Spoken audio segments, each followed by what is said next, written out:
സാന്ത്വനം സീരിയലിന്റെ ഇന്നത്തെ എപ്പിസോഡിന്റെ റിവ്യൂവിലേക്ക് ഏവർക്കും സ്വാഗതം. എപ്പിസോഡിന്റെ തുടക്കത്തിൽ തന്നെ കാണിക്കുന്നത് മീനാക്ഷിയുടെ ഓഫീസിൽ എന്താണ് സംഭവിക്കാൻ പോകുന്നത് എന്നറിയാതെ വല്ലാത്ത ആകുല ചിന്തയോടുകൂടി ഒന്നിലും ശ്രദ്ധിക്കുവാൻ കഴിയാതെ ഗോമതി സ്റ്റോറിലിരിക്കുന്ന ബാലനെയാണ് കാണുന്നത്. ബാലന്റെ അരികിലേക്ക് ധർമ്മനും നമ്മുടെ രാമേട്ടനും കൂടി ചെന്നിട്ട് ചോദിക്കുകയാണ്, അല്ല ബാല, ഗോമതിയുമായിട്ട് എന്തെങ്കിലും പ്രശ്നമുണ്ടായിട്ടുണ്ടോ? ഏയ് ഇല്ല, അങ്ങനെയൊന്നുമില്ല. അല്ല അളിയ, ഏതെങ്കിലും ലോഡ് വരുവാനുള്ള താമസം വല്ലതും ഉണ്ടോ? അതിന്റെ ടെൻഷനാണോ അളിയൻ അനുഭവിക്കുന്നത്? അങ്ങനെയൊന്നും ഇല്ലടാ. എടാ ബാല, സാമ്പത്തിക പ്രശ്നങ്ങൾ വല്ലതുമാണോ? ഒന്നുമില്ലെന്ന് പറഞ്ഞില്ലേ. ഞാനിങ്ങനെ ഓരോരോ കാര്യങ്ങൾ ആലോചിക്കുകയായിരുന്നു. ഈ സർക്കാർ ഓഫീസിൽ ജീവനക്കാർക്ക് തെറ്റുപറ്റിയാൽ എന്തായിരിക്കും ശിക്ഷ കൊടുക്കുക? ആർക്കെങ്കിലും അതിനെക്കുറിച്ച് അറിയാമോ? അപ്പോൾ ധർമ്മൻ പറയുകയാണ്, അത് ഞങ്ങളോട് ചോദിച്ചാൽ ഞങ്ങൾ എന്തു മറുപടി പറയാനാ? രാമേട്ടൻ വീണ്ടും ചോദിക്കുകയാണ് ബാലനോട്, എന്താടാ ബാല നീ ഇങ്ങനെയൊക്കെ ചോദിക്കുന്നത്? അത് പിന്നെ ഈ പത്രത്തിലെ ഓരോ വാർത്തകളൊക്കെ കാണുമ്പോൾ അങ്ങ് ചോദിച്ചു പോവുകയാണ്. ഈ ഫയല് കാണാനില്ല, ഫയല് താമസിപ്പിച്ചു, അങ്ങനെയൊക്കെയുള്ള വാർത്ത വരുന്നുണ്ടല്ലോ, അതിൻ്റെയൊക്കെ ശിക്ഷ എന്തായിരിക്കുമെന്ന് വെറുതെ ചോദിച്ചതാ. അപ്പോൾ വീണ്ടും ധർമ്മൻ പറയുകയാണ്, അളിയനാണ് സർക്കാർ ഓഫീസിലെ ഓഫീസർ എന്നിരിക്കട്ടെ, അളിയന്റെ താഴെ നിൽക്കുന്ന ജീവനക്കാരായി ഞങ്ങളിൽ ആരുടെയെങ്കിലും ഒരു ഫയല് കാണാനില്ലാതെ വരുന്നു. അപ്പോൾ അളിയൻ കീഴ് ജീവനക്കാരനെ വിളിക്കും. എന്നിട്ട് ആര്യന് കൊടുക്കുന്നത് പോലെ 4-5 അടി അങ്ങ് കൊടുക്കും. നിർത്തടാ, സമയവും സന്ദർഭവും നോക്കി വേണം ഓരോന്ന് സംസാരിക്കാൻ. ഇത് പറഞ്ഞ് ബാഗും എടുത്തുകൊണ്ട്, രാമേട്ട ഞാൻ ഡീലറെ ഒന്ന് കണ്ടിട്ട് വരാം, വീട്ടിലൂടെ കയറിയിട്ടേ വരൂ. ഇത് പറഞ്ഞ് ബാലൻ ഷോപ്പിൽ നിന്നും പെട്ടെന്ന് ഇറങ്ങി പോവുകയാണ് പുറത്തേക്ക്. ബാലന്റെ ഈ പോക്ക് കണ്ടുകൊണ്ട് തിരിഞ്ഞ് രാമേട്ടൻ ധർമ്മനോട് പറയുകയാണ്, എടാ അവനാകെ ടെൻഷനിലാണല്ലോ. ഏതോ സർക്കാർ ഓഫീസിൽ നിന്ന് അളിയന് നല്ല ഒന്നാം തരം പണി കിട്ടിയിട്ടുണ്ട്. ഇനി കടയുടെ ലൈസൻസിന്റെ എന്തെങ്കിലും പ്രശ്നമാണോ? ഒരെത്തും പിടിയും കിട്ടാതെ ധർമ്മനും രാമേട്ടനും മുഖത്തോട് മുഖം നോക്കി നിൽക്കുകയാണ്. തുടർന്ന് കാണുന്നത് കൃഷ്ണമംഗലത്തെ വിശേഷങ്ങളാണ്. അലോകിന് പെണ്ണ് കാണുവാൻ വേണ്ടി പോയിട്ട് എല്ലാവരും കൂടി മടങ്ങി വീട്ടിലേക്ക് വന്നിരിക്കുകയാണ്. ഈ സമയത്ത് മുത്തശ്ശി പറയുന്നുണ്ട്, നല്ല കുട്ടി, അലോകിന് നന്നായിട്ട് ചേരും. അപ്പോൾ അനന്തൻ പറയുകയാണ്, അവർ 2 ദിവസം കഴിഞ്ഞ് ഇങ്ങോട്ട് വരുമെന്നാണ് പറഞ്ഞത്. അവർ വന്ന് കാര്യങ്ങൾ ഉറപ്പിച്ചു കഴിഞ്ഞാൽ പിന്നെ കല്യാണം. അപ്പോൾ അലോകിന്റെ അമ്മ രാജശ്രീ പറയുകയാണ്, നാടറിയുന്ന കല്യാണമായിരിക്കണം. ദേവമംഗലത്തെ ആനന്ദിന്റെ കല്യാണം ഈ കല്യാണത്തിന്റെ മുമ്പിൽ വെറും വട്ടപൂജ്യമായി മാറണം. അതുപോലെ കെങ്കേമമായ കല്യാണമായിരിക്കണം ഇത്. അത് കേട്ടിട്ട് അച്യുതനും പറയുന്നുണ്ട്, അതങ്ങനെ തന്നെ ആയിരിക്കും രാജശ്രീ. ഈ സമയത്ത് അനന്തൻ തന്റെ ഭാര്യയായ നന്ദിതയോട് പറയുകയാണ്, നന്ദിത, പറഞ്ഞതൊക്കെ ഓർമ്മയുണ്ടല്ലോ, എത്രയും പെട്ടെന്ന് ആഭരണങ്ങൾ ലോക്കറിൽ നിന്ന് എടുക്കണം. ഇനി ചടങ്ങുകളൊക്കെ വേഗമായിരിക്കും ഇവിടെ നടക്കുക. എൻഗേജ്മെന്റ്, പെണ്ണിന്റെ വീട്ടുകാർ ഇവിടേക്ക് വരുന്നത്, അങ്ങനെ ഒരുക്കങ്ങളൊക്കെ വേണ്ട ദിവസങ്ങളാണ് വരുന്നത്. ഭർത്താവിന്റെ ഈ വാക്കുകൾ കേൾക്കുമ്പോൾ നന്ദിത ആകെ പരുങ്ങുകയാണ്. ഈ സമയത്ത് അലോകിന്റെ ഫോണിലേക്ക് ഒരു കോൾ വരുന്നുണ്ട്. അലോക് ഫോൺ അറ്റൻഡ് ചെയ്യുമ്പോൾ മീനാക്ഷിയുടെ ഓഫീസിൽ നിന്നും വാർത്തകളൊക്കെ ചോർത്തി കൊടുക്കുന്ന ആ ഉദ്യോഗസ്ഥന്റെ കോളാണ് വന്നിരിക്കുന്നത്. പെട്ടെന്ന് അലോക് കോൾ അറ്റൻഡ് ചെയ്യുമ്പോൾ അദ്ദേഹം പറയുന്നുണ്ട്, ഒരു ചെറിയ സന്തോഷ വാർത്തയുണ്ട് കേട്ടോ. എന്താ ജേക്കബേ സന്തോഷ വാർത്ത? അതെ, കാര്യങ്ങളൊക്കെ നിങ്ങൾക്ക് അനുകൂലമായി വരാൻ സാധ്യതയുണ്ട്. എന്താ ജേക്കബേ വാർത്ത? മനസ്സിലാകുന്നില്ലല്ലോ. അതെ, നിങ്ങളുടെ ഒരു ബന്ധുണ്ടല്ലോ മീനാക്ഷിയുടെ കയ്യിൽ നിന്നും ഒരു ഫയല് നഷ്ടപ്പെട്ടു. മുഖ്യമന്ത്രി ഒപ്പിട്ട പേപ്പറാണ്, അതാണ് നഷ്ടപ്പെട്ടിരിക്കുന്നത്. കാര്യങ്ങൾ പ്രശ്നമാണ്, സസ്പെൻഷനിലേക്ക് പോകുവാനുള്ള സാധ്യതയുണ്ടെന്നാണ് കേൾക്കുന്നത്. ഇത് സത്യമാണോ ജേക്കബേ? അതെ, വാർത്ത സത്യം തന്നെയാണ്. മീനാക്ഷിക്ക് മിക്കവാറും പണി ഉറപ്പാണ്. നമ്മൾ ഉദ്ദേശിച്ചതുപോലെയാണ് കാര്യങ്ങൾ നടക്കുന്നതെങ്കിൽ ഞാൻ വിവരങ്ങൾ വിളിച്ചറിയിക്കാം. ശരി ജേക്കബേ, നല്ല വാർത്ത അറിയുവാൻ വേണ്ടി ഞങ്ങൾ കാത്തിരിക്കുകയാണ്. ഇത് പറഞ്ഞ് അലോക് ഫോൺ കട്ട് ചെയ്തിട്ട് വീട്ടിലുള്ള എല്ലാവരോടുമായി പറയുകയാണ്, ഒന്നാമതേ സന്തോഷം, അതിൻ്റെ കൂടെ അടുത്ത സന്തോഷ വാർത്ത കൂടി. ഉടനെ നന്ദിതയാണ് ചോദിക്കുന്നത്, എന്താ ലോകെ ഇത്ര വലിയ സന്തോഷ വാർത്ത? അതെ, അപ്പുറത്തെ മീനാക്ഷി ഉണ്ടല്ലോ, അവള് പെടാൻ പോവാണ്. മുഖ്യമന്ത്രി ഒപ്പിട്ടൊരു പേപ്പർ ഉണ്ടായിരുന്നു, അത് എവിടെയോ കൊണ്ടെന്ന് അവള് കളഞ്ഞു.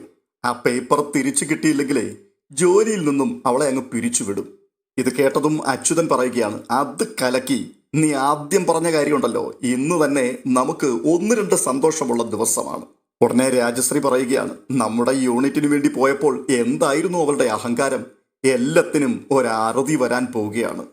അപ്പോൾ അലോക്, കൃത്യമായ വാർത്ത എന്താണ് എന്നുള്ളത് നമുക്ക് നാളെ അറിയാം. തുടർന്ന് കാണുന്നത് മീനാക്ഷി ഓഫീസിൽ നിന്നും ആകാശിനെ ഫോൺ വിളിക്കുന്നതാണ്. ആകാശ് അപ്പോൾ കടയിലാണ്. ബെല്ല് കേട്ടുകൊണ്ട് ആകാശ് ഫോൺ എടുക്കുമ്പോൾ മീനാക്ഷി ചോദിക്കുന്നുണ്ട്, ആകാശ് ഇപ്പോൾ കടയിലാണോ? അതെ മീനു, കടയിലാണ്. എന്തു പറ്റി? അതെ ആകാശ്, പ്രതീക്ഷിച്ചതുപോലെ കാര്യങ്ങളൊക്കെ സംഭവിക്കുന്നു. സസ്പെൻഷൻ വരാൻ പോവുകയാണ്. എന്താണ്, സസ്പെൻഷൻ ആണെന്നോ? അതെ ആകാശേ, എന്നെ സസ്പെൻഡ് ചെയ്യാൻ പോവുകയാണ്. ആകാശിന്റെ വായിൽ നിന്നും സസ്പെൻഷൻ എന്ന വാക്ക് കേൾക്കുമ്പോഴേക്കും ബാലനും ധർമ്മനും രാമേട്ടനുമൊക്കെ ഒന്ന് ഞെട്ടുകയാണ്. അപ്പോൾ വീണ്ടും മീനാക്ഷി പറയുകയാണ്, ആകാശ്, ആ ഫയലിന്റെ കാര്യം സീരിയസ് ആവുകയാണ്. ഇന്നോ നാളെയോ സസ്പെൻഷൻ കിട്ടും. അപ്പോൾ ആകാശ് ആശ്വസിപ്പിച്ചുകൊണ്ട് പറയുകയാണ്, സാരമില്ല മീനു, ഒരു ടെൻഷനും വേണ്ട, സാരമില്ല, വിഷമിക്കാതിരിക്കുക. അപ്പോൾ മീനു, ആകാശിനെ ഞാൻ വിവരം പറയാൻ വിളിച്ചു എന്ന് മാത്രമേ ഉള്ളൂ. ശരി, എന്നാൽ പിന്നെ വിളിക്കാം എന്ന് പറഞ്ഞ് മീനാക്ഷി ഫോൺ കട്ട് ചെയ്യുകയാണ്. ഉടനെ തന്നെ ഇരിപ്പിടത്തിൽ നിന്ന് ബാലൻ ചാടി എഴുന്നേറ്റ് ചോദിക്കുന്നുണ്ട്, എന്താടാ, എന്തു പറ്റി? അത് പിന്നെ മീനാക്ഷിയുടെ ഓഫീസിലെ ആ പ്രശ്നമുണ്ടല്ലോ, ആ ഫയൽ കാണാതെ പോയതിൻ്റെ, അതിൻ്റെ പേരിൽ മീനാക്ഷിക്ക് അടുത്ത ദിവസം സസ്പെൻഷൻ കിട്ടാൻ പോവുകയാണ്. അവള് ആകെ വിഷമിച്ചിരിക്കുകയാണ്. ഉടനെ ധർമ്മൻ പറയുകയാണ്, എനിക്ക് തോന്നുന്നത് ഓഫീസിൽ തന്നെ ഏതോ ശത്രുക്കൾ ഇത് ചെയ്തതാണെന്നാ, അവനൊക്കെ ഗുണം പിടിക്കാതെ പോകും. ഉടനെ ബാലൻ ആകാശിനോട് പറയുകയാണ്, മോനെ, നീ വിഷമിക്കണ്ട. അച്ഛാ, ഞാൻ മീനുൻ്റെ കാര്യമാണ് ചിന്തിക്കുന്നത്. ഓഫീസ് ഡ്യൂട്ടി കഴിഞ്ഞേ അവൾക്ക് എന്തുമുണ്ടായിരുന്നുള്ളൂ. തെറ്റായിട്ടുള്ള ഒരു കാര്യവും എത്ര രൂപ കൊടുക്കാമെന്ന് പറഞ്ഞാലും അവൾ ചെയ്യില്ല. അപ്പോൾ തന്നെ ശരിയായിട്ടുള്ള കാര്യങ്ങൾ എത്ര ബുദ്ധിമുട്ടിയാണെങ്കിലും ഉടൻ തന്നെ അവൾ ചെയ്തു കൊടുക്കുകയും ചെയ്യും. എന്നിട്ടാണ് ഇപ്പോൾ ഇങ്ങനെയൊരു ചീത്തപ്പേര് കേൾക്കേണ്ടി വരുന്നത്. അവൾ ആകെ തകർന്നു പോകുമച്ചാ. ഇത് കേട്ടിട്ട് രാമേട്ടൻ പറയുകയാണ്, നമ്മളൊക്കെ കരുതിയിരുന്നത് സർക്കാർ ഓഫീസിലെ ഉദ്യോഗസ്ഥന്മാർക്ക് എന്തും ചെയ്യാമെന്നായിരുന്നു. പക്ഷേ അവർക്കും ഇങ്ങനെയൊക്കെയുള്ള പ്രശ്നങ്ങൾ വരും അല്ലേ? ഇത് കേട്ടപ്പോൾ തന്നെ ബാഗും എടുത്തുകൊണ്ട് വല്ലാത്തൊരു പരിഭ്രമത്തോടു കൂടി ബാലൻ പുറത്തേക്ക് ഇറങ്ങുകയാണ്, ഞാൻ ഇപ്പോൾ വരാമെന്ന് പറഞ്ഞിട്ട്. അപ്പോൾ രാമേട്ടൻ ചോദിക്കുന്നുണ്ട്, എടാ ബാല, നീ ഇപ്പോൾ എങ്ങോട്ട് പോവുകയാണ്? അതെ, എനിക്ക് അത്യാവശ്യമായിട്ട് ബാങ്കിൽ വരെ ഒന്ന് പോകണം, മറ്റേ ആ ലോണിന്റെ കാര്യത്തിന് വേണ്ടി എന്ന് പറഞ്ഞ് ബാലൻ മുൻപോട്ട് നടക്കുകയാണ്. തുടർന്ന് വീണ്ടും കൃഷ്ണമംഗലത്തെ സംസാരങ്ങളാണ് കാണുന്നത്. മുത്തശ്ശിയും നന്ദിതയും കൂടി ഒരുമിച്ചിരിക്കുമ്പോൾ മുത്തശ്ശി നന്ദിതയോട് പറയുകയാണ്, മോളെ, ആ ആഭരണത്തിന്റെ കാര്യങ്ങൾ പ്രശ്നമാകുമല്ലോ, അത് മിത്രയ്ക്ക് കൊടുത്തു എന്നങ്ങ് തുറന്നു പറയുന്നതല്ലേ മോളെ നല്ലത്? ഉടനെ നന്ദിത പറയുകയാണ്, വേണ്ടമ്മേ, ഇപ്പോൾ അത് പറയണ്ട. ഇപ്പോൾ ഈ വീട്ടിൽ ചില മംഗളകർമ്മങ്ങൾ നടക്കാൻ പോവുകയാണ്. ഇതിനിടയ്ക്ക് ആഭരണത്തിന്റെ കാര്യങ്ങളൊക്കെ പറഞ്ഞ് വഴക്കാവണ്ട. അപ്പോൾ മുത്തശ്ശി, അതും ശരിയാണ്. ആഭരണം മിത്രയ്ക്ക് കൊടുത്തു എന്നറിഞ്ഞാൽ അലോകും അച്യുതനുമൊക്കെ ദേവമംഗലത്തിലേക്ക് പോകും. അവിടെ വലിയ വഴക്കാവും. അതുകൊണ്ട് പറയാതിരിക്കുന്നത് തന്നെയാണ് നല്ലത്. എന്നാലും ഇപ്പോൾ തോന്നുന്നു അങ്ങനെ ചെയ്തത് അബദ്ധമായി പോയി എന്ന്. എന്തബദ്ധമാണമ്മേ? എൻ്റെ മോളാണ് മിത്ര. അമ്മ എന്ന നിലയിൽ എൻ്റെ മോൾക്ക് സമ്മാനം കൊടുക്കണമെന്ന് എനിക്ക് തോന്നി, ഞാൻ കൊടുത്തു, അത്രേ ഉള്ളൂ. അതിൽ എനിക്ക് യാതൊരു കുറ്റബോധവുമില്ലമ്മേ. ഈ സമയത്ത് രാജശ്രീ അവിടേക്ക് വരുന്നുണ്ട്. അപ്പോൾ നന്ദിതയും മുത്തശ്ശിയും തമ്മിലുള്ള സംസാരം അവസാനിപ്പിക്കുകയാണ്. പെട്ടെന്ന് രാജശ്രീ ചോദിക്കുന്നുണ്ട്, എന്താ ചേച്ചി, എന്താ അമ്മേ, എന്താ നിങ്ങൾ സംസാരിക്കുന്നത്? ഒന്നുമില്ല. അല്ല, എന്തോ നിങ്ങൾ സംസാരിക്കുകയാണ്. പെട്ടെന്ന് എന്നെ കണ്ടപ്പോഴേക്കും അതങ്ങ് നിർത്തി, അത്രേ ഉള്ളൂ. അങ്ങനെയൊന്നും ഇല്ല രാജശ്രീ എന്ന് നന്ദിത പറയുമ്പോൾ, അത് പോട്ടെ, ചേച്ചിയുടെ ആഭരണങ്ങൾ ലോക്കറിൽ വെച്ചു എന്ന് പറഞ്ഞില്ലേ, അത് സത്യമാണോ? ഞാനെന്തിനാണ് കള്ളം പറയുന്നത്? അല്ല, ചേച്ചി ഇവിടുന്ന് ആഭരണങ്ങൾ കൊണ്ട് ലോക്കറിൽ വെക്കാൻ പോകുന്നതൊന്നും ഞാൻ കണ്ടിട്ടില്ല, അതുകൊണ്ട് ചോദിച്ചതാണ്. രാജശ്രീ, ആ സമയത്ത് നമ്മൾ തമ്മിൽ അങ്ങനെ സംസാരിക്കാറൊന്നുമില്ലായിരുന്നു, അതുകൊണ്ടാണ് അതിനെക്കുറിച്ച് ഒന്നും പറയാതിരുന്നത്. അല്ല, എന്നാലും എനിക്ക് എന്തൊക്കെയോ ചില സംശയങ്ങളുണ്ട്. എൻ്റെ ആഭരണത്തെക്കുറിച്ച് രാജശ്രീ സംശയിക്കണ്ട. അല്ല ചേച്ചി, ഞാൻ പറഞ്ഞെന്നു മാത്രമേ ഉള്ളൂ കേട്ടോ. ഇനി അതിൻ്റെ പേരിൽ നമ്മൾ തമ്മിലൊരു തർക്കം വേണ്ട. പിന്നെ അനന്തേട്ടൻ പറഞ്ഞത് ഓർമ്മയുണ്ടല്ലോ, ആ ആഭരണങ്ങളൊക്കെ കാണിക്കേണ്ടി വരും. ഇത്രയും പറഞ്ഞിട്ട് രാജശ്രീ അവിടെ നിന്ന് എഴുന്നേറ്റ് പോവുകയാണ്. തുടർന്ന് കാണുന്നത് ദേവമംഗലത്തെ വീടിന്റെ പിറകുവശത്ത് ഒരു പാത്രം കഴുകിക്കൊണ്ട് നിൽക്കുന്ന ഗോമതിയാണ്. ഈ സമയത്ത് ദേവി അവിടേക്ക് ചെല്ലുന്നുണ്ട്. എന്നിട്ട് ഗോമതി കാണാതെ പിറകിൽ നിന്നുകൊണ്ട് ഇങ്ങനെ മനസ്സിൽ മന്ത്രിക്കുകയാണ്, ഈശ്വര, പണി പാളി എന്നാണ് തോന്നുന്നത്. ഏതു നേരത്താണോ മീനാക്ഷിക്ക് ആ ഫയലുമായിട്ട് ഇവിടേക്ക് വരുവാൻ തോന്നിയത്? ഇനിയിപ്പം അമ്മ കൂടി എനിക്ക് എതിരായി തീരുവാനാണ് സാധ്യത. ഇനി ബാലച്ചൻ പിണങ്ങിയാൽ അമ്മയെങ്കിലും സപ്പോർട്ട് കിട്ടണമെങ്കിൽ 2 കെട്ട ബാർ സോപ്പെങ്കിലും നന്നായിട്ട് പതപ്പിച്ചു വെച്ചേക്കാം. ഇത് പറഞ്ഞുകൊണ്ട് ദേവി ഗോമതിയോട് ചോദിക്കുകയാണ്, അല്ല, അമ്മ ഇവിടെ നിന്നുകൊണ്ട് പാത്രം കഴുകുക? അപ്പോൾ ഗോമതി, അല്ല, കണ്ടിട്ട് എന്ത് തോന്നുന്നു? തുണി അലക്കുകയാണെന്നോ ഇപ്പോൾ? അയ്യോ, ഈ അമ്മയുടെ ഒരു കാര്യം, ഇത് എന്തൊരു തമാശ അമ്മ ഈ പറയുന്നത്? അപ്പോൾ വീണ്ടും ഗോമതി പറയുകയാണ്, അതെ, പണ്ട് തൊട്ടേ ഉള്ളൊരു കാര്യമാണ്. എന്തെങ്കിലും ചെയ്തുകൊണ്ടിരിക്കുന്നത് കണ്ടുകൊണ്ട് വന്നിട്ട് ഒന്നുകൂടി ഒന്ന് ചോദിക്കും, അത് ചെയ്യുകയാണോ എന്ന്. ഈ ചോദ്യം കേട്ടാൽ തോന്നും മനുഷ്യന് കാതു മാത്രമേ ഉള്ളൂ, കണ്ണ് കാണുകയില്ലെന്ന്. ആഹാ, അമ്മ നല്ല മൂഡിലാണല്ലോ ഇന്ന്, എന്ത് പറഞ്ഞാലും തമാശ. അതെ, ഞാൻ തമാശയൊന്നും അല്ല പറഞ്ഞത്, ഇതൊക്കെ വളരെ സീരിയസ് ആയിട്ടുള്ള കാര്യം തന്നെയാ. അമ്മ, ഞാൻ ഈ പാത്രങ്ങളൊക്കെ കഴുകി വെക്കട്ടെ? അമ്മ പൊയ്ക്കൂ. അതൊന്നും വേണ്ട, ഈ വീട്ടിലെ പണികളൊക്കെ ഞാൻ തന്നെ ചെയ്തോളാം. ഞാൻ പറയുന്ന പണികൾ എന്തെങ്കിലും ഉണ്ടെങ്കിൽ അത് മാത്രം ദേവി ചെയ്താൽ മതി. എൻ്റെ അമ്മേ, ഈ മരുമക്കളെന്ന് പറഞ്ഞാലേ അമ്മയമ്മയുടെ കൂടെ നിൽക്കേണ്ടവരാണ്. അവർ ചെയ്യേണ്ട ജോലികളെല്ലാം ചെയ്തു കൊടുക്കേണ്ടവർ. അത് പിന്നെ എങ്ങനെയാ? മീനുവിനെ അല്ലേ അമ്മ എല്ലാ ദിവസവും കാണുന്നത്? ബാഗും എടുത്തുകൊണ്ട് രാവിലെ ഓഫീസെന്നും പറഞ്ഞുകൊണ്ട് ഇറങ്ങിയാലേ വീടെന്തിയേ, വീട്ടുകാരെന്തിയേ എന്നുള്ളതിനെക്കുറിച്ച് എന്തെങ്കിലും പിന്നീട് അറിയണോ? ഇവിടെയുള്ളവര് എന്തെങ്കിലും ഉണ്ടാക്കിയോ കഴിച്ചോ കുടിച്ചോ അങ്ങനെ എന്തെങ്കിലും അറിയേണ്ട കാര്യമുണ്ടോ? ആഹാ, അത് കൊള്ളാം. ഓരോ ദിവസവും മീനു എത്ര നാട്ടുകാര്യങ്ങളാണ് നടപ്പിലാക്കുന്നതെന്ന് നിനക്കറിയാമോ? ഓ, ആദ്യം സ്വന്തം കുടുംബത്തിലെ കാര്യങ്ങൾ നന്നായിട്ട് നോക്കിയിട്ട് വേണം നാട്ടിലെ കാര്യങ്ങളെക്കുറിച്ച് നോക്കാനും അന്വേഷിക്കാനുമൊക്കെ. ദേവി, മീനാക്ഷി ചെയ്യുന്ന ജോലി എന്താണെന്ന് നിനക്കറിയാമോ? എത്രയോ ആൾക്കാരുടെ ജീവിത കാര്യമാണ് അവൾ നടത്തിക്കൊടുക്കുന്നതെന്നറിയാമോ? ഇപ്പോൾ തന്നെ ആ മുഖ്യമന്ത്രി ഒപ്പിട്ട ആ പേപ്പർ ഉണ്ടല്ലോ, ആ പേപ്പറിനകത്ത് കുരുങ്ങിക്കിടക്കുന്നത് എത്രയോ ആൾക്കാരുടെ ജീവിതമാണ് എന്ന് നിനക്കറിയാമോ? അതിന്റെ ടെൻഷനിലാണ് അവളിപ്പോൾ നടക്കുന്നത്. എന്റെ ഈശ്വര, ആ പേപ്പർ ആരാണോ എടുത്തു കളഞ്ഞത് അവരെ കരിമൂർക്കൻ ആടി ആടി കൊത്തണേ. ഇത്രയും കേട്ടപ്പോഴേക്കും ദേവി അക്ഷരാർത്ഥത്തിൽ ഒന്ന് ഞെട്ടുകയാണ്.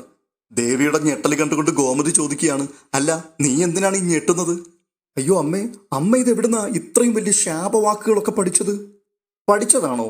ജീവിതത്തിൽ ഓരോരോ അനുഭവങ്ങളൊക്കെ വരുമ്പോഴേ അറിയാതങ്ങ് പറഞ്ഞു പോകുന്നതല്ലേ ഇങ്ങനെയൊക്കെ.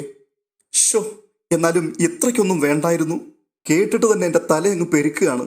എന്നിട്ട് ദേവി മനസ്സിൽ പറയുകയാണ്, അയ്യോ ഈശ്വര, കരിമൂർക്കനോ, എനിക്കത് ഓർക്കാൻ പോലും വയ്യേ എന്ന് പറഞ്ഞുകൊണ്ട് താൻ തലയിലേക്ക് കൈ അമർത്തുകയാ. ഇത് കണ്ടുകൊണ്ട് ഗോമതി ചോദിക്കുകയാണ്, അല്ല, നിനക്കെന്താ ഒരു വയ്യാഴിക പോലെ? ഏയ്, എനിക്ക് ഒരു വയ്യാഴികയില്ലമ്മേ. എനിക്ക് എപ്പോഴും എന്തെങ്കിലുമൊക്കെ ജോലി ചെയ്തുകൊണ്ടേയിരിക്കണം, അതിൻ്റെ ബുദ്ധിമുട്ടാണിത്. ഓഹോ, അങ്ങനെയാണോ? അങ്ങനെയാണെങ്കിലേ ഈ പാത്രമൊക്കെ നീ തന്നെ അങ്ങ് കഴുകി വെച്ചു. ഓ ശരിയമ്മേ, ഞാൻ ചെയ്യാമേ. ഇത് ദേവി അങ്ങോട്ട് പറയുകയും ഗോമതി എന്നുള്ള നീട്ടിയുള്ള വിളി ബാലൻ്റേത് എത്തിക്കഴിഞ്ഞു. പെട്ടെന്ന് ദേവി ചിന്തിക്കുകയാണ്, ഈശ്വര, ബാലേട്ടനാണല്ലോ എത്തിയത്. മീനുവിൻ്റെ കാര്യം എന്തായി കാണുമോ? ഈശ്വര രക്ഷിക്കണേ. എന്തായാലും നീ ഇവിടെ ജോലി ചെയ്, ഞാൻ അങ്ങോട്ട് ചെല്ലട്ടെ എന്ന് പറഞ്ഞ് ഗോമതി അങ്ങോട്ട് തിരിയാൻ തുടങ്ങുമ്പോഴേക്കും, അല്ലമ്മേ, ഞാൻ അങ്ങോട്ട് പോകാം എന്ന് പറഞ്ഞുകൊണ്ട് ദേവി പെട്ടെന്ന് ഗോമതിയെ കടന്നു പിടിക്കുകയാണ്. നിനക്ക് ജോലി ചെയ്തില്ലെങ്കിൽ തലകറങ്ങില്ലേ? നീ ഇവിടെ ജോലി ചെയ്, ഞാൻ അങ്ങോട്ട് ചെല്ലാം. ബാലച്ചൻ വന്നല്ലോ, അവിടെ ജോലി ഉണ്ടാകും, അതുകൊണ്ട് അമ്മ ഇവിടെ നിൽക്ക്, ഞാൻ അങ്ങോട്ട് പോകാം എന്ന് പറഞ്ഞ് പെട്ടെന്ന് ദേവി ഓടി അകത്തേക്ക് പോവുകയാണ്. ഇത് കണ്ടുകൊണ്ട് താടിക്ക് കൈയും വെച്ചുകൊണ്ട് ഗോമതി നിന്നുകൊണ്ട് ചിന്തിക്കുകയാണ്, അല്ല, ഈ ബാലേട്ടൻ ഇങ്ങോട്ട് വന്ന ഉടനെ എങ്ങനെയാണ് ജോലി ഉണ്ടാകുന്നത്? ചിലപ്പോൾ ചായ കാപ്പി ഒക്കെ ചോദിക്കുമായിരിക്കല്ലോ, അത് കൊടുക്കാൻ വേണ്ടിയായിരിക്കും പോകുന്നത് എന്ന് പറഞ്ഞ് വലിയ പാത്രം എടുത്തുകൊണ്ട് വീണ്ടും കഴുകാൻ തുടങ്ങുകയാണ് ഗോമതി. തുടർന്ന് ചിരിയോടുകൂടി ബാലന്റെ അടുക്കിലേക്ക് ചെന്നിട്ട് ദേവി പറയുകയാണ്, ബാലച്ചനെത്തിയോ? ഞാൻ ഭക്ഷണം എടുത്തു വെക്കട്ടെ. പെട്ടെന്ന് ബാലൻ പൊട്ടിത്തെറിക്കുകയാണ്, ഭക്ഷണമോ? എന്തിന്? മനുഷ്യനിവിടെ ആകെ തീ പിടിച്ചു നിൽക്കുകയാണ്. മീനാക്ഷിയുടെ അവസ്ഥ അറിഞ്ഞോ? ഇല്ല. എന്താ ബാലച്ച? അവളെ ഓഫീസിൽ നിന്ന് സസ്പെൻഡ് ചെയ്യാൻ പോവുകയാണ്, ഉത്തരവ് ഉടൻ വരുമത്രേ. ഇത് കേട്ടിട്ട് എൻ്റെ ഈശ്വര എന്ന് പറഞ്ഞുകൊണ്ട് ദേവി നെഞ്ചത്ത് കൈവെക്കുകയാണ്. അപ്പോൾ ബാലൻ വീണ്ടും പറയുകയാണ്, നിന്നെ എനിക്ക് വലിയ ഇഷ്ടമാണ്, അതുപോലെ തന്നെയാണ് മിത്രയും മീനാക്ഷിയും ഒക്കെ. നിങ്ങളിൽ ഒരാൾ പോലും വിഷമിക്കുന്നത് കണ്ടു നിൽക്കാൻ എനിക്ക് പറ്റില്ല. മീനാക്ഷിയുടെ ഇപ്പോഴത്തെ ഈ പ്രശ്നത്തിൽ നേരിട്ടല്ലെങ്കിൽ പോലും ഞാനും ഉത്തരവാദിയാണ്. ആ പേപ്പറെ വലിയ കാര്യമൊന്നുമല്ല എന്ന് നീ പറഞ്ഞതുകൊണ്ടാണ് അത് ചുരുട്ടിക്കൂട്ടി കളയാൻ ഞാൻ പറഞ്ഞത്. തെറ്റ് നിന്റെ ഭാഗത്ത് തന്നെയാണ്. എനിക്ക് പഠിപ്പില്ല, ഇംഗ്ലീഷും അറിയില്ല. പക്ഷെ നിനക്ക് ഇംഗ്ലീഷ് അറിയാമല്ലോ. ഇത്രയും പഠിപ്പുള്ള ആൾക്ക് അതിലെഴുതിയിരിക്കുന്നത് എന്താണെന്ന് മനസ്സിലാകാതിരിക്കില്ല. അതോ മീനാക്ഷിക്ക് കുഴപ്പം വന്നോട്ടെ എന്ന് ചിന്തിച്ചിട്ടാണോ അങ്ങനെയൊക്കെ ചെയ്തത്? പെട്ടെന്നൊരു ഞെട്ടലോടുകൂടി ദേവി, എൻ്റെ ഈശ്വര, ബാലച്ച, അങ്ങനെ ഒരിക്കലുമല്ല, സത്യമായിട്ടുമല്ല. എന്തായാലും ശരി മോളെ, എനിക്കത് തീർച്ചയായിട്ടും കിട്ടിയിരിക്കണം. ഇവരീ സംസാരിക്കുന്നത് അടുക്കളയുടെ വാതിക്കൽ നിന്നുകൊണ്ട് ഗോമതി കേൾക്കുകയാണ്. പെട്ടെന്ന് ഗോമതി പറയുകയാണ്, ഞാൻ കേട്ടു. ഗോമതിയുടെ ശബ്ദം കേട്ടുകൊണ്ട് ബാലനും ദേവിയും ഞെട്ടലോടുകൂടി ഗോമതിയുടെ മുഖത്തേക്ക് നോക്കുമ്പോൾ ഗോമതി പറയുകയാണ്, എനിക്ക് എല്ലാം മനസ്സിലായി.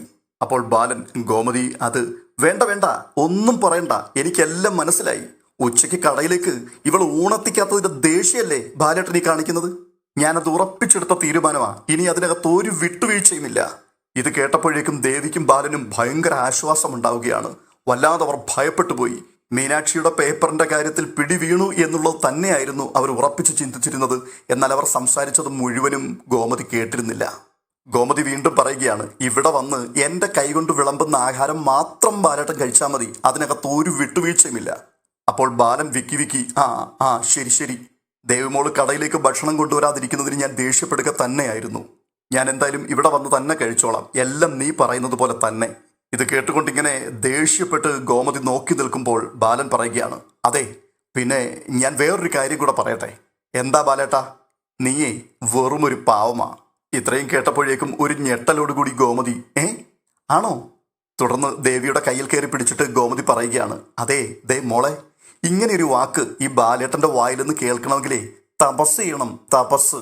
തുടർന്ന് ഗോമതി ബാലനോട് പറയുകയാണ്, ബാലേട്ടാ, ഞാനേ ഒന്ന് കുളിച്ചിട്ട് വന്നിട്ട് ഭക്ഷണം എടുത്തു വെക്കാം കേട്ടോ. അല്ല ബാലട്ടാ, ഞാൻ ഭക്ഷണം തന്നിട്ട് കുളിച്ചാൽ മതിയോ അതോ കുളിച്ചിട്ട് തന്നെ വന്ന് ഭക്ഷണം എടുത്തു വെച്ചാൽ മതിയോ? നീ കുളിച്ചിട്ട് തന്നെ ഭക്ഷണം എടുത്തു വെച്ചാൽ മതി. പിന്നെ നീ സാവധാനം സമയമെടുത്ത് നന്നായിട്ട് കുളിച്ചിട്ട് തന്നെ വന്ന് ഭക്ഷണം എടുത്താൽ മതി കേട്ടോ. ഇത് പറഞ്ഞിട്ട് ബാലൻ ഗോമതി അവിടുന്ന് മെല്ലെ ഒഴിവാക്കുകയാണ്. ഗോമതി നടന്നു നീങ്ങുമ്പോൾ ആശ്വാസത്തോടു കൂടി നെഞ്ചിൽ കൈവച്ചുകൊണ്ട് ഈശ്വര എന്ന് ദേവി പറയുമ്പോൾ പെട്ടെന്ന് ബാലൻ പറയുകയാണ്, ദേ നമ്മുടെ ഭാഗത്തൊരു മിസ്റ്റേക്ക് വന്നു കഴിയുമ്പോൾ ആരുടെയൊക്കെ മുൻപിൽ നമ്മൾ അഭിനയിക്കേണ്ടി വരുന്നുവെന്നും ആരുടെയൊക്കെ മുൻപിൽ നമ്മൾ കള്ളം പറയേണ്ടി വരുന്നുവെന്നും നിനക്കിപ്പോൾ നന്നായിട്ട് മനസ്സിലായല്ലോ. മനസ്സിലായി ബാലച്ച. പിന്നെ എന്തായാലും ആ ലെറ്റർ എനിക്ക് കിട്ടിയേ പറ്റൂ. എനിക്ക് മീനാക്ഷിയെ രക്ഷിക്കണം. ഇല്ലെങ്കിൽ മീനാക്ഷിയുടെ ഓഫീസിൽ ചെന്ന് നടന്നതൊക്കെ ഞാൻ ഏറ്റുപറയും. അയ്യോ ബാലച്ച, എന്തായാലും നീ ഒരു കാര്യം ചെയ്. ആ കത്ത് വലിച്ചെറിഞ്ഞിടത്തേക്ക് പോയി ഒന്നുകൂടെ ശരിക്കും നോക്ക്. ഇത് കേട്ടുകൊണ്ട് കത്ത് നോക്കുവാൻ വേണ്ടി വീണ്ടും ദേവി മുറ്റത്തേക്ക് ഇറങ്ങി ഓടുകയാണ്. തുടർന്ന് കാണുന്നത് ദേവി ആ പേപ്പർ ചുരുട്ടി എറിഞ്ഞ സ്ഥലത്തെല്ലാം തപ്പുന്നതാണ്. കുറേ സമയമെടുത്ത് തപ്പുന്നു. ഈ സമയത്ത് ബാലൻ നിർദ്ദേശങ്ങൾ കൊടുക്കുന്നുണ്ട്. അവിടെ തപ്പ്, ഇവിടെ നോക്ക്, ദൂരെയൊക്കെ നോക്ക് എന്നെല്ലാം പറയുന്നുണ്ട്. അവിടെ എല്ലാം തപ്പുകയാണ്, പക്ഷെ പേപ്പർ ലഭിക്കുന്നില്ല. ഈ സമയത്ത് ബാലൻ ഇറങ്ങി ചെന്നിട്ട് പറയുകയാണ്, ദേ ഒരു കാര്യം ഞാൻ പറഞ്ഞേക്കാം, എവിടെ നോക്കിയിട്ടാണെങ്കിലും ആ പേപ്പർ എനിക്ക് എടുത്ത് തന്നേ പറ്റൂ. ഇത് കേട്ടുകൊണ്ട് അച്ഛ എന്ന് പറഞ്ഞ് ഇരിക്കുന്നിരിപ്പിൽ നിന്നും ദേവി പെട്ടെന്ന് മുകളിലേക്ക് പൊങ്ങുകയും ബാലന്റെ തിരുനെറ്റിക്ക് ദേവിയുടെ തല വന്നൊരൊറ്റ ഇടിയാണ്. എന്നിട്ട് പെട്ടെന്ന് അയ്യോ സോറി സോറി സോറി അച്ഛ എന്ന് പറഞ്ഞിട്ട് പറയുക, ദേ അച്ഛൻ്റെ നെറ്റിക്ക് എൻ്റെ നെറ്റിയിലുണ്ടായിരുന്ന സിന്ദൂരം പറ്റി പിടിച്ചിട്ടുണ്ട്. ഓ അവളുടെ ഒരു സിന്ദൂരം. പാവം മീനാക്ഷി, അവളുടെ ഭാവിയാണ് ഇല്ലാതെയാവാൻ പോകുന്നത്. അച്ഛനല്ലേ പറഞ്ഞത് അത് എവിടെയെങ്കിലും കൊണ്ട് കളയാൻ വേണ്ടി? നീ ആ പേപ്പർ വാങ്ങി വായിച്ചിട്ട് കുഴപ്പമില്ലെന്ന് പറഞ്ഞതുകൊണ്ടല്ലേ അത് എവിടെയെങ്കിലും കൊണ്ട് കളഞ്ഞേക്കാൻ ഞാൻ പറഞ്ഞത്? അല്ല, യഥാർത്ഥത്തിൽ എന്താ സംഭവിച്ചത്? നീ ആ കത്ത് വായിച്ചിരുന്നോ? ഞാൻ വായിച്ചിരുന്നു വെച്ചാൽ ഞാൻ എല്ലാം വായിച്ചിരുന്നു. എന്നിട്ട് എന്താ നിനക്ക് മനസ്സിലായത്? വല്ലതും മനസ്സിലായിരുന്നോ? എനിക്ക് മനസ്സിലായിരുന്നു. പിന്നെന്തിനാണ് നീ അത് ചുരുട്ടിക്കൂട്ടിക്കൊണ്ട് കളഞ്ഞത്? അല്ല, ഞാൻ കരുതിയിരുന്നത് ഓഫീസിലെ എല്ലാ പേപ്പറിലും മുഖ്യമന്ത്രി അങ്ങ് ഒപ്പിടുന്നതായിരിക്കും എന്നാണ്. എടി, നീ കൊണ്ട് കളഞ്ഞ ആ പേപ്പർ നീ തന്നെ കണ്ടുപിടിക്കണം. അയ്യോ, ഞാൻ എവിടെ പോയി നീ അത് കണ്ടുപിടിക്കാനാണ്? ബാലച്ചൻ എന്തൊക്കെയാണ് ഈ പറയുന്നത്? അവളുടെ ഒരു ബാലച്ചൻ. ഇത് പറഞ്ഞുകൊണ്ട് ബാലൻ തിരികെ നടക്കുന്ന സമയത്ത് അയ്യോ എൻ്റെ ദൈവമേ, ഇതെന്തൊരു പരീക്ഷണമാണ് എന്ന് പറഞ്ഞുകൊണ്ട് തിരിഞ്ഞ് മതിലിൻ്റെ മുകളിലേക്ക് അങ്ങനെ കൈയും കുത്തി അപ്പുറത്തേക്ക് നോക്കി നിൽക്കുന്ന ദേവി ഒരു കാഴ്ച കാണുകയാണ്. മതിലിനപ്പുറത്ത് കൃഷ്ണമംഗലക്കാരുടെ പറമ്പിൽ ആ പേപ്പർ ചുരുട്ടിക്കൂട്ടിയിട്ടിരിക്കുന്നു. ഇത് കണ്ട മാത്രയിൽ ദേവി ഒന്ന് ഞെട്ടുന്നുണ്ട്. എന്നിട്ട് ആ പേപ്പറിലേക്ക് തന്നെ നോക്കിക്കൊണ്ട് പറയുകയാണ്, അയ്യോ ഈശ്വര, ഇത് മീനാക്ഷിയുടെ കത്തല്ലേ കിടക്കുന്നത്? പെട്ടെന്ന് തിരിഞ്ഞു നിന്നുകൊണ്ട് മീനാക്ഷി ഉറക്ക വിളിക്കുകയാണ് ബാലനെ. വിളി കേട്ടുകൊണ്ട് ബാലൻ ഓടി വരുമ്പോൾ താൻ കാട്ടിക്കൊടുക്കുകയാണ്, ദേ ബാലച്ച, നമ്മുടെ ആ കത്താണ്, ആ പേപ്പറാണ് ആ ചുരുട്ടിക്കൂട്ടി അവിടെ ഇട്ടിരിക്കുന്നത്, ദേ നോക്ക്. ബാലൻ ഓടി വന്ന് ഈ പേപ്പർ കണ്ടിട്ട് പറയുകയാണ്, ഓഹ് ദൈവമേ, പകുതി ജീവൻ തിരിച്ചു കിട്ടി. പക്ഷേ ഇനിയിപ്പോൾ കൃഷ്ണമംഗലക്കാരുടെ പറമ്പിൽ നിന്നും ആ പേപ്പർ എങ്ങനെ തിരിച്ചെടുക്കും? ഉടനെ ദേവി പറയുകയാണ്, ബാലച്ച, ഞാൻ ഒരൊറ്റ ചാട്ടത്തിന് ഈ മതിൽ ചാടി റാഞ്ചി അതിങ്ങ് എടുത്തിട്ട് വരട്ടെ. അയ്യോ, അവരാരെങ്കിലും കണ്ടാൽ കുഴപ്പമാവത്. ആ കടലാസ് അവർ തന്നെ നിന്റെ കയ്യിൽ നിന്ന് വലിച്ചു കയറി ദൂരെ കളയും. ആണോ? ഇനിയിപ്പോൾ എന്ത് ചെയ്യുവച്ചാ? അപ്പോൾ ബാലൻ പറയുകയാണ്, മോളെ നീ ഒരു കാര്യം ചെയ്യ്, നീ പോയിട്ടേ നീളമുള്ള ഒരു കമ്പെടുത്തു കൊണ്ടുവാ. ശരിയച്ച എന്ന് പറഞ്ഞുകൊണ്ട് ദേവി കമ്പെടുക്കുവാൻ തിരിയുന്നിടത്ത് ഇന്നത്തെ എപ്പിസോഡ് അവസാനിക്കുകയാണ്. അടുത്ത എപ്പിസോഡിന് വേണ്ടി നമുക്ക് കാത്തിരിക്കാം. ഈ വീഡിയോ നിങ്ങൾക്ക് ഇഷ്ടപ്പെട്ടിട്ടുണ്ടെങ്കിൽ ലൈക്ക് ചെയ്യുവാൻ മറക്കരുത്. മറ്റൊരു വീഡിയോയുമായി വീണ്ടും കാണും വരേക്കും ബൈ ബൈ.